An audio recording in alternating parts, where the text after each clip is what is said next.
So what was the difference between like dancing? Because you said you went to Korea and you were training in Korea. What's the difference between their scene there and our scene here? So, like besides skill wise, like what's the difference in culture and? Yeah. Firstly, the size is just so different. Size is just massive. Okay. Like, just I think popping scene alone surpasses the whole New Zealand dance scene, except for Whoa. urban choreography. That's crazy. Yeah, just the whole styles combined just surpasses easily.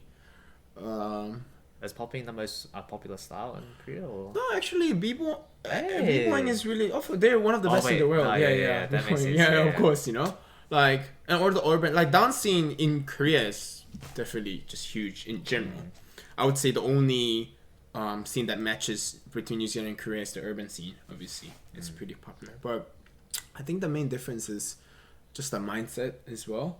Yeah. Like people don't dance and work and dance, study and dance. It's when you dance, you're just a dancer. You just do that for a living. And when you study, you just study dance and you go to art school, and that's why their mindset's so focused. And I think that's the main difference. That when you go in, that you all already feel the energy that's their life. You know, when they train, they don't play around. They just look at the mirror and just train for hours and stuff. What really surprised me, I wanted to really talk about this in Korea. Yeah. There's a culture called midnight class and midnight practice. Yeah. So there was a class I went and learned from. They said it's 5-hour class. Yeah. Which improved you so much, and they said Really? 12 to 5, and I was like, oh yeah, I'm keen. I want to do it, and I went. It's 12 a.m. till 5 a.m. Yeah. So it's just overnight, 12 a.m. to 5 a.m. And I was just like so surprised. Everyone's training, but I saw a middle school student there, like Hey. year 7, year 8. Oh, that's crazy. Yeah, man, it's just. Do their parents support them? Yeah, I know. Yeah, Really? their parents support them doing it. Wow. It's so buzzy to me. Like this year 7, I still remember like that kid's still my motivation when I'm practicing. Really? Yeah, like he's just training 5 hours just by himself, like trying to improve, which is like just still my motivation to this day. Like that's how hungry they are, you know. And I guess I don't really feel that here in New Zealand.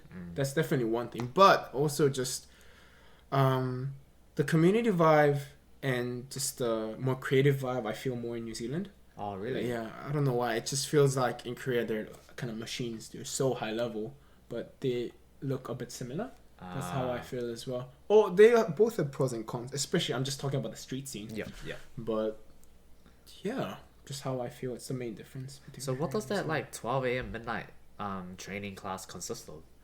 So I think from what I remember, Was there also a reason why they hold it like specifically at 12 a.m. or is that there is a reason. really? Yeah. Yeah, yeah. Apparently, well, I asked this question to my teacher. Apparently, so when your body's tired, Yeah. when you're sleepy, Yeah. and when you want to give up, and when you squeeze that last minute, Wow. that's when you improve. That's what the teacher said. So around like from 12 to 2 a.m. is okay. I was like, oh yeah, this is fun. And when it goes 3 o'clock, you're sleepy. And I just remember like when I'm training pops, like, and at 3 a.m. and it's like when my pops are getting weaker, my teacher would slap my back and wake up. Yeah, like that's how it is. And I do definitely feel that, like when you want to give up and it's so sleepy, when you're just dying, when you squeeze it in, that's when you improve. It sounds stupid. No, it makes sense. Yeah, it does, but like it's just such like a barbaric way of training. Yeah. You know, and then just doing that for, I think I just did that for like a month or two. Like I think not more than 2 months, and that just changed my whole dance a little bit. Yeah, and I still remember those days. I don't train like that anymore, but when I was learning, yeah, it just made more sense. Yeah, and people just practice in those times too, 12 a.m. to 5 a.m. So, and I was like, why do you prefer to practice in these times? And when you ask these people, they're like, oh, I can focus more. Wow, that's such a bizarre concept. It is, yeah.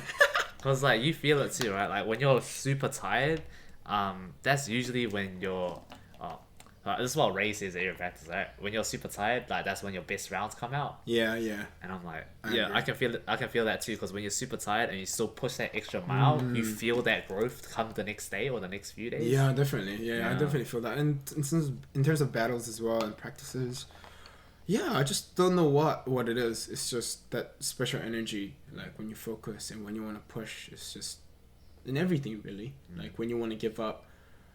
I saw this comment where like when you want to give up, Yeah. you only at your 40%. Like, Really. yeah, that's what I saw, and it's kind of true a little bit. But yeah, that's how they train, which is crazy.